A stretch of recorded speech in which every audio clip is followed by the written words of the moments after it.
financial planner. Follow us on YouTube. Well, gold and oil are breaking out. The dollar is breaking down. Bonds continue to break down. And no one cares. Nobody is worried. The Dow was up today, although it finished closer to the lows. It was up a lot more earlier in the day, although the dollar was getting hammered even before the stock market opened, and they still bid it up. But the S&P, the NASDAQ, and the Russel 2000 all finished in the red. But the losses weren't that big.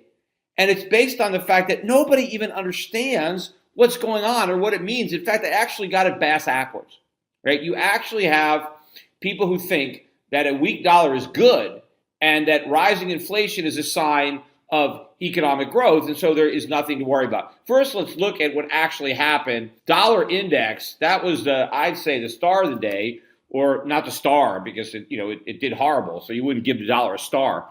But it was down about 1% We closed at 89.25 on the dollar index. We cut through 90 like a hot knife through butter. I think the next stop is around a moving average at around 85, and we could be there pretty quickly. I don't know there's not that much support beneath that, maybe a little support at 80 again, but we are headed lower quickly on the dollar. In fact, one of the things that helped the dollar fall today, although I think it would have fallen anyway, was Treasury Secretary Mnuchin comments that he made today over at Davos. I guess he was interviewed and he talked about the dollar, and he's trying to encourage foreigners to invest in America. And so he said a weak dollar is good for America. It's good for business. We're open for business. So he said he welcomes the weak dollar. And this supposedly is supposed to make foreign investors feel better about investing in America. I mean, you're basically telling foreign investors, if you invest in America, you're going to lose, right? Because you're going to lose on the foreign exchange. I mean, obviously, my clients know what that feels because my clients were investing in foreign stocks during years where foreign currencies were falling, right? So on paper, our accounts were going down. Well, anybody who invests in the U.S. today, they're going to see losses even bigger. The dollar is going to fall even more. So right now, if the dollar is weak, the last thing you want to do is invest in the United States. You want to invest outside the United States. You want to invest in the markets where the currencies are strong, right? People made good money investing in the U.S. stock market during the years where the dollar was strong. They're going to get killed if they sign into the U.S. stock market now. But of course, what's even worse than investing in the U.S. stock market when you have a weak dollar is investing in the U.S. bond market, because at least the stocks could go up, right? And that's going to offset your currency loss if the stocks go up enough. So let's say the dollar drops 15% this year and the U.S. stock market goes up 20%. Well, you still eked out a 5% return. But let's say you buy 10-year treasuries yielding 3% and don't even yield that. Well, if the dollar goes down 15%, if you didn't hedge, you lost 12%. And if you hedged, you still lost money, because the hedge is going to cost you more than the 3% yield given the direction of the dollar. So basically what the Treasury Secretary was doing by basically saying we have a weak dollar policy was telling everybody around the world, do not buy our bonds. Well, he's the guy that's supposed to be selling those bonds. Didn't he not get that memo? I mean, that's why we had a strong dollar policy under Robert Rubin, right? We were selling a lot of bonds. So we had to tell all the people buying those bonds that we have a strong dollar policy, even though we didn't actually have one. I mean, we just talked about it. Remember, in my book, Crash Proof, I wrote about the strong dollar policy, and I kind of compared it to the Loch Ness Monster, because I said everybody talks about it, but no one's actually seen it, because we really didn't have a strong dollar policy. One of the other analogies I used, I said, what if a student has a straight A policy? That's his policy. I got a straight A policy. Oh, yeah, well, what do you do? Well, I cut class, I don't do my homework, and I smoke pot all day. All right, well, that's what you do. Do you think he's going to have straight A's just because he's got a policy? The policy doesn't matter. It's what he's actually doing. So we had a strong dollar policy, but we kept running big deficits and printing a lot of money and keeping interest rates artificially low. Well, when you do that, you're going to get a weak dollar, regardless of your policy. But here's the thing that people have to understand. When Robert Rubin was talking about the strong dollar policy, the dollar index went from 120 down to 70. Now we've got a weak dollar policy. Well, if the dollar index lost that much value under a strong dollar policy, imagine how much more value it is going to lose with a weak dollar policy. Now, of course, pretty soon we won't have to imagine that. We are going to experience that. But this is not good. This is not welcoming news. But the markets, they think, oh, it's good for our exporters. It's good for our earnings. It's not. This is going to be an unmitigated disaster, especially since it means that bond prices have to keep falling. And that's the other thing that nobody is worried about. They're not worried about the weak dollar. They're not worried about the weak bonds. In fact, most people think that if bond yields are rising, the dollar should be strengthening because people should want to buy our bonds to get the higher yields. But they just don't get it. The yields aren't high enough to offset the losses in the foreign exchange. The fact that the dollar and bonds are falling together is a very, very bad sign that everybody is ignoring. Now, I think they ignore it because they think, well, rates are going up because we're going to get all this economic growth. Well, what if they're just going up because we're going to get more inflation? People just don't want the dollar.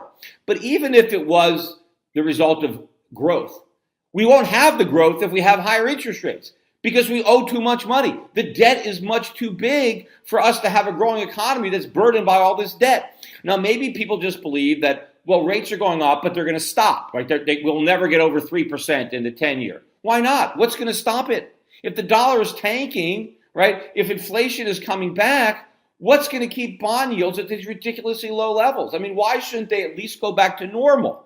But they shouldn't stop at normal. We have an abnormal amount of debt. The more debt you have, the more expensive it is to borrow because the riskier the debt is for your creditors to hold. But nobody is worried about the possibility that interest rates could rise much more than everybody thinks. Now, maybe people have said, well, the Fed won't let rates go up. Well, how are they going to stop it? Just print dollars? Then the dollar crashes. Then the dollar index is going to fall much further than it's falling now. In fact, look at the move today in the Chinese yuan. I've been talking about this. Big move down today in yuan. 0.75% move down in one day, which for a normal currency, that's not that big a move. Like the euro or Aussie dollar. I mean, you see those moves, but this is rare to see the yuan move that much in one day. We're now at 6.3575.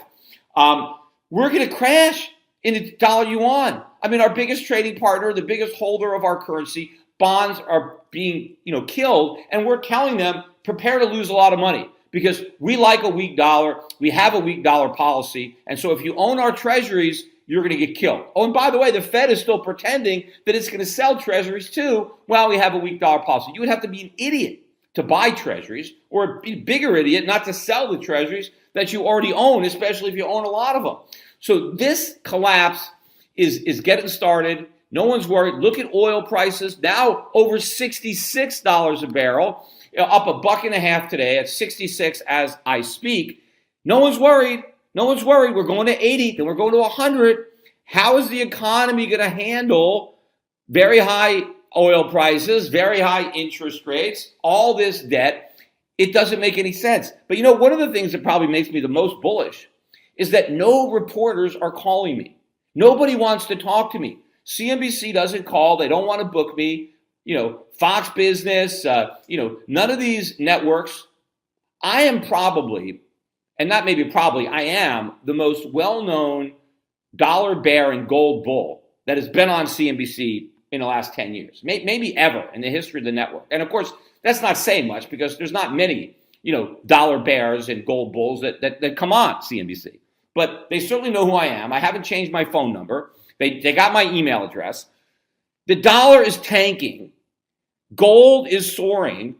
All these forecasts that I've been making or that I used to make are now starting to come true, and nobody cares.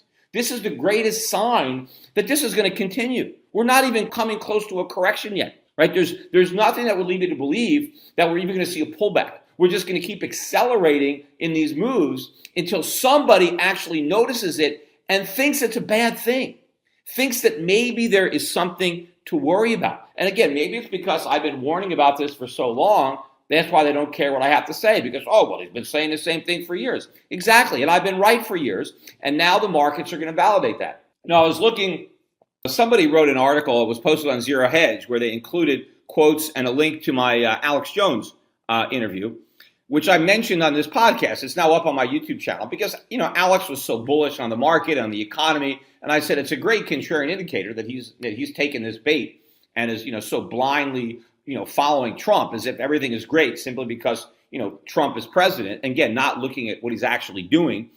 But I looked at the comments. A lot of people were commenting, and most of the comments were negative about, how bad my track record is. I don't know what I'm talking about. I've been saying the same thing over and over again for the past, since 2008, and I haven't gotten anything right, which is a common perception that I haven't gotten anything right since 2008. Well, the people who think that don't actually follow me. They don't actually listen to my podcasts. They have no idea how much stuff I have gotten right.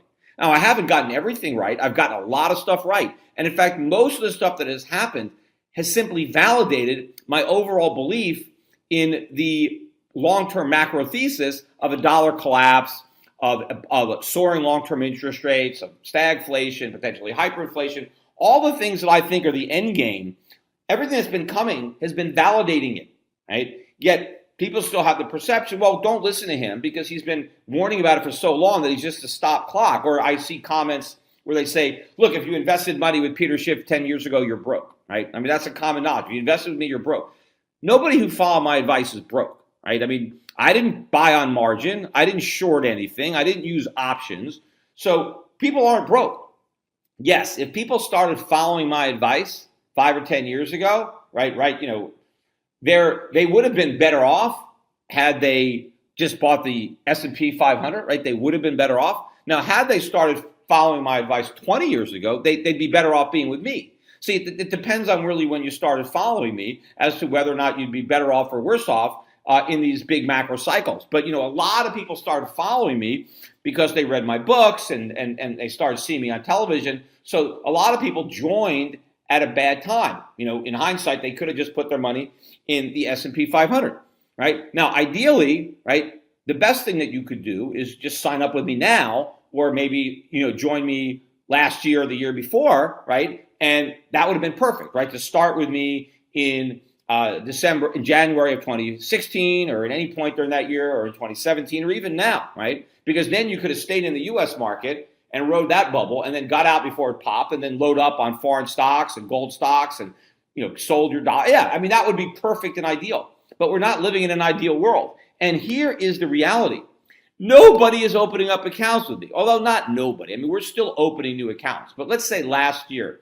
Last year was a record low as far as the new accounts that we were opening, right?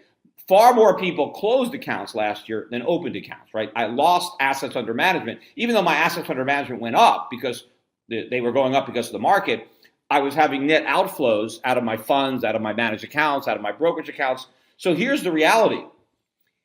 Not that many people are going to do that, right? I think that most of the people who started following my advice 4 or 5 years ago, 6, even 10 years ago, had they not started following me way back then, and had they stayed in the U.S. stock market, they would not be following me now. They would be going down with the ship. They would be about to get wiped out with everybody else.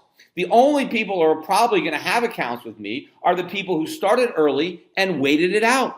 Because not a lot of people are getting on now. It's going to be too late. So in the long run, it's going to be worth the wait. So yes, I think if you start with me 5 years ago, and as of this moment, right, you would have been better off had you been in the U.S. stock market. There's no question in my mind that 5 years from now, right, over that entire 10 years, you're much better off having been with me for 10 years than having been in the U.S. stock market for 10 years. And that might even be true in 1 year. It could even be that a year from now, that I'll still beat the U.S. market over the last 6 years. There is so much explosive potential in this portfolio because of what's going to happen to the dollar, what's going to happen to commodities, what's going to ultimately happen to the U.S. stock market. Because the U.S. stock market is going to stop going up and start going down, right? It has to, because higher inflation, higher interest rates are going to weaken the economy. They're going to undermine corporate earnings. This whole euphoric rise is going to end with a crash. It has to. And then it's going to usher in a bigger crash in the dollar, because we know what the Fed is going to do. When the market is going into recession, when the stock market is tanking, they are going to reverse course. And people now think the Fed is going to hike rates 4 times now this year instead of 3. And the dollar is falling anyway. Gold is rising anyway.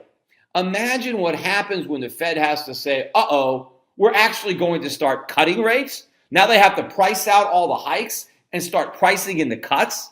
when they say, oh, we're not going to shrink our balance sheet, we're going to blow it up even bigger, right? Which is what they're going to have to do in the next recession. In fact, I was reading these articles now about how the Fed wants to make quantitative easing just a permanent tool in its monetary policy toolkit. It's letting everybody know that though it was an emergency in 2008 and they used it because it was an emergency, now it's just an everyday tool that they're going to use every time we have a downturn. And the reason is because they know they're never going to get interest rates, short rates high enough to be able to have any stimulus by lowering them. So the only thing they'll be able to do is QE. But that is going to be the end, right? That is going to be the nail, the final nail in the dollar's coffin. That's when all of these moves are going to accelerate, right? And then you're going to see a crisis. But between now and then, and this is the key, when are people going to feel that rising interest rates, a weak dollar, strong commodity prices, when are people going to start to think that this represents a problem? Because, see, that's what happened in 1987. People didn't think it was a problem until the market crashed, when people all of a sudden said, hey, maybe this is a problem. Because wait till people also see what's going to happen to the trade deficits. We're going to get a trade deficit number, I think, on Thursday, and then we're going to get the final look on the Q4 GDP on Friday. But that trade deficit, I wouldn't be surprised if it's another big jump in the trade deficit, which is going to take something off the GDP. But with the trade deficits going up, the budget deficits going up, and the Secretary of the Treasury telling the world we have a weak dollar policy, that we welcome a weak dollar, I mean, that is the last thing you want to hear, right? If you're thinking about buying treasuries, or if you already own treasuries, and the Secretary of the Treasury is telling you you're about to lose money, yeah, you've got these 10-year treasuries yielding under 2%, and we're welcoming a weak dollar. Well, okay, then that's a sell signal. You welcome a weak dollar, I'm getting rid of these treasuries, right? That's why I said the only buyer of treasuries is going to be the Federal Reserve, and that means the balance sheet has to go up. It can't shrink if they're going to be buying all these treasuries. And as I said before, it ain't just treasuries that they're going to be buying. They're going to be buying all the debt that anybody has to sell, because if they're only buying treasuries and inflation is soaring because they're printing all this money to buy treasuries, well, if they're not buying muni bonds, then interest rates on muni bonds are going to skyrocket. And now all the municipalities are going to go into default. If they're not buying corporate bonds, then all the corporate yields are going to skyrocket and companies are going to default, or they're going to have to spend all their earnings paying interest on their debt. They're not going to have anything left over for dividends if they even have any profits to begin with, because the debt is so large. What's going to happen to the consumer market? All the Americans that are buying things based on borrowing money. I mean, if interest rates are soaring, I believe all the consumer credit is going to completely dry up. Everything. Nobody will be able to borrow money to buy anything on consumption. It's going to be a cash economy, and Americans don't have cash, right? They don't have savings. A lot of them don't have jobs, and those who have jobs don't make a lot of money. So we are very, very close to this major, major crisis, and nobody is worried, right? Because nobody wants to call Peter Schiff, Dr. Doom, right, and say, hey, Peter, hey, gold's going up, dollars going down. What's your take here? Why is this happening? Should we be worried about it? In fact, maybe they think that they do their audience a disservice by even having me on there, because they think, well, if we bring Peter Schiff on, somebody might be dumb enough to listen to him, and they'll take their money out of the U.S. stock market, and they'll miss out on all these great profits, right? We don't want Peter Schiff coming on and telling people to buy gold, because we know what a lousy investment gold is, right? Now, they let me go on television and say that a few years ago, right? And for a while, it was a good investment. But now I think they've made an editorial policy to protect their viewers, from this particular view, even though this is the correct view. So again, that's why this is all fake news. If you're going to learn about what's happening in the markets, if you're going to try to know what's going on in the economy, you got to listen to this podcast, right? If you have any friends who are listening to the mainstream media, you got to turn them on to this podcast, because they're not going to know what's going on, right? Because this shit's about to get real, right? We are going to go through some major, major stuff in the U.S. economy, right? I mean, this like nothing we've ever seen, right? The 2008 financial crisis was the dress rehearsal for this massive show that we're about to see. Now, at least, I got a good seat, and I'm going to make a ton of money off of this. I mean, I know that, right? I mean, I'm loaded up with gold stocks. I'm loaded up with energy stocks. I'm short bonds in my commodities account. I'm long foreign currencies. Those are smaller positions. My bigger positions are in foreign equities and gold stocks. But and I'm margin and I'm leveraged. So I'm ready to go, right? I'm loaded for bear, and and the fact that this thing has taken a lot longer, it has enabled me to accumulate bigger positions. The same thing for my clients. I mean, people don't understand what an opportunity they had that everything didn't fall apart 4 or 5 years ago, because they had 4 or 5 more years to earn more money and buy more foreign stocks, to get more gold or get more gold stocks, right? This was a gift horse. Most people didn't understand it, right? Because they're just looking at the short-term value on their account statement. I'm saying it doesn't mean nothing. You've got to understand the end game, because that's what we're playing for. We're playing to win. We're not playing to have a lead and then blow it, right? We're not the Atlanta Falcons. We're the New England Patriots, and we're going to win the Super Bowl of investing. And, that's where we are. And so I'm very excited about where I am. I've been talking until people will stop listening to me, trying to get people to do the right thing. I know it's very hard. But I do know, and as I said, I don't feel badly that I got people to miss out on some U.S. stock market gains in 2014 and 2015. And because I know that if I had left them, if they stay in the U.S. stock market, they never would have followed my advice. Right? They would have stayed with it and gone down with the Titanic. I got people in a lifeboat years too early. The frustrating part is last year and this year, so many people just couldn't take it anymore, that people were dancing and having so much fun on the Titanic that they had to get out of the lifeboat and they had to just, jump on the ship, even though it was obvious that it had hit the iceberg. See, this is a so frustrating part now about the people who are still closing their accounts, and they're not looking at the last year or two and assuming that that is the new trend. Right? They're still including those years when the dollar was going up. And they don't look at, wait a minute, what happened last year? What's happening now? And just open up a chart and look at what's happening. There is nothing but air beneath the dollar, right? It could just sink like a rock. Look at that oil chart. Look at the gold chart and think about what this implies, right? So I can understand why people were closing their accounts a couple years ago, right? Because I said there was no light at the end of the tunnel. We were at the lows. The dollar was at the highs. Everybody was excited. I was just convincing people, look, just hold on, it's going to turn, it's going to turn, it's going to turn. But they had to have faith. But now it's already turned. It's obvious. But I think one of the reasons, too, that the mainstream still doesn't get this, and why I say that I feel just the way I did, in 2007, even though I had been warning about the housing bubble for a long time, it wasn't until 2007, until so many of my predictions started coming true. Now, the market hadn't collapsed yet. The housing market hadn't collapsed. Right, I remember this one show I did on Larry Kudlow on CNBC, where I was on the other guest. I used to argue with this guy a lot. And he said, Peter, you've been coming on this program for a long time, warning about the housing market, warning about the subprime. And you know what? The subprime market has collapsed. All the skeletons are out of the closet. So nothing bad has happened. So when are you going to stop coming on television and start warning people, because there's nothing to worry about? All this was a bunch of nonsense, right? And then, of course, what happened, right? Everything collapsed. But what the reason that I understood it was because I had understood the problem for a long time. And so when the early signs were finally there, I became, even more convinced that I was right? I mean, along the way, you start to think, hey, maybe I'm wrong. Maybe the other guys are right. Maybe I'm the crazy one. But by 2007, when so many pieces of my puzzle were now going into place, I was like, that's it. This is it. I'm right? On what's going to happen to the economy and this financial crisis. That is how I feel now. Because enough of the stuff that I said was going to happen is now happening, just like then, that it just reinforces the fact that I've been right the whole time. But the people who, once again, are seeing these early warning signs, right? Just like when they had the early warning signs, remember the Federal Reserve, don't worry about subprime, it's contained. See, I knew it wasn't contained, unless you wanted to say it was contained to planet Earth. But I knew it was everywhere, because I had understood the problem from the beginning. So all of a sudden, you see the dollar going down, bonds going down, gold going up, oil going up, deficits going up.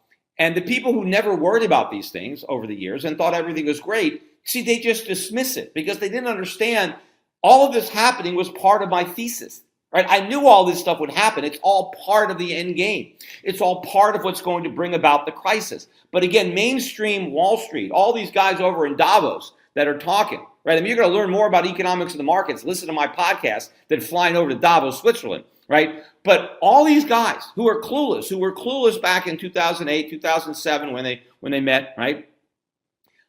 It's because they don't know that these are warning signs, because they don't know that there's a problem.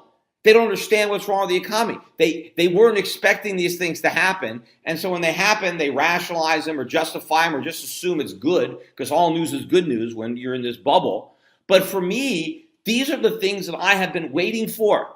I remember, too, people would always ask me, what should we look for? Right? I know you're early and you're warning us, but what should I look for in the market?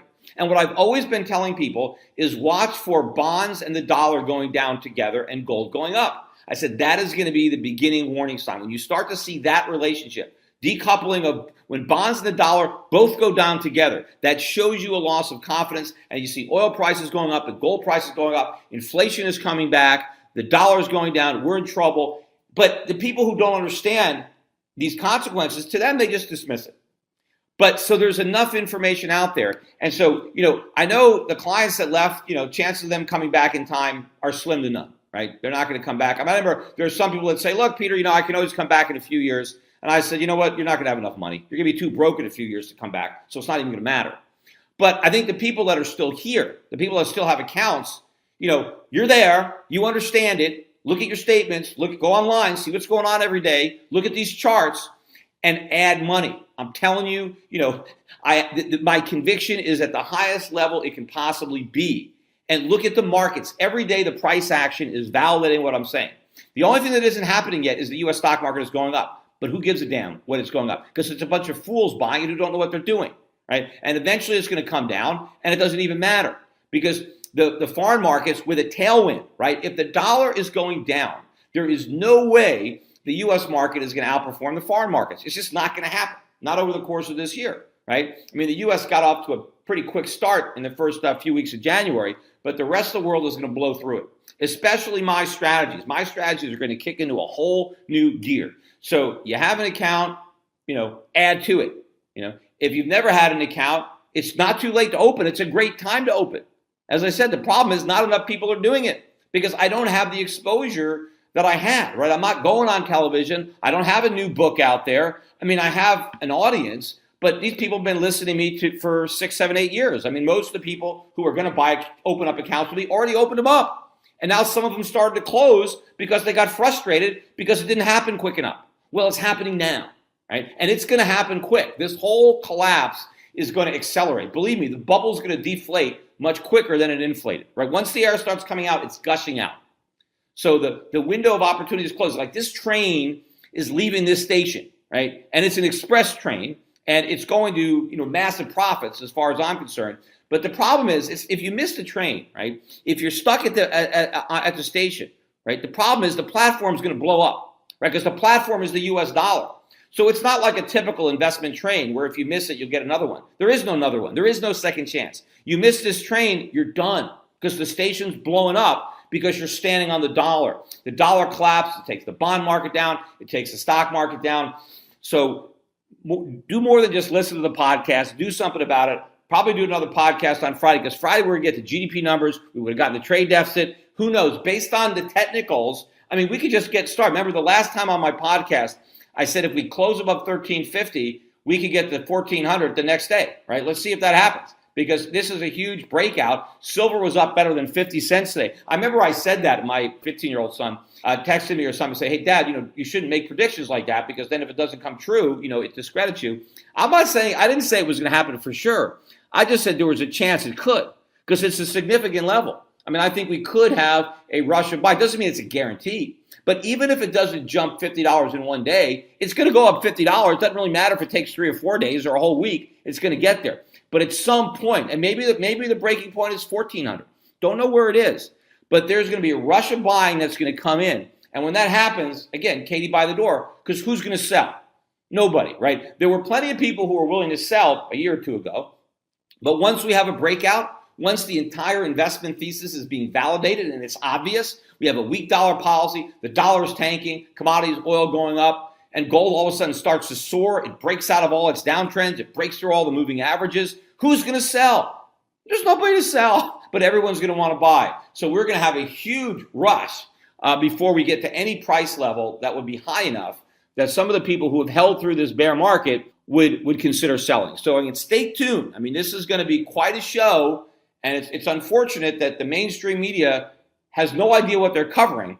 And after it all happens, right, it's going to be, well, I mean, nobody could have possibly predicted this. How did this possibly happen? How come nobody saw it coming? How come none of the experts saw it coming? I guess it's okay if all of our viewers lost all their money because, there's nothing else they could have done because, nobody could have known about this. I mean, so it's just some crazy thing that just somehow happened. And, but we'll have these same experts, these same central bankers who didn't see this crisis coming, who didn't see the '08 crisis. Oh, yeah, they'll fix it. They'll solve the problem, right? The same people that caused the problems and don't even recognize the problems, they're going to recognize that they're going to solve them. No. And as I said before, and I keep saying, the politics are so much worse than we had under Bush because everybody said, yep, Bush gave us this great economy, which ended up being a bubble, and that's what gave us 8 years of Obama. So imagine what Trump is going to give us because this is a much bigger bust. It's all going to be blamed on free market capitalism, tax cuts, corporations, Trump, Republicans. So if you thought Obama was bad, wait till you see what's going to follow in 2021.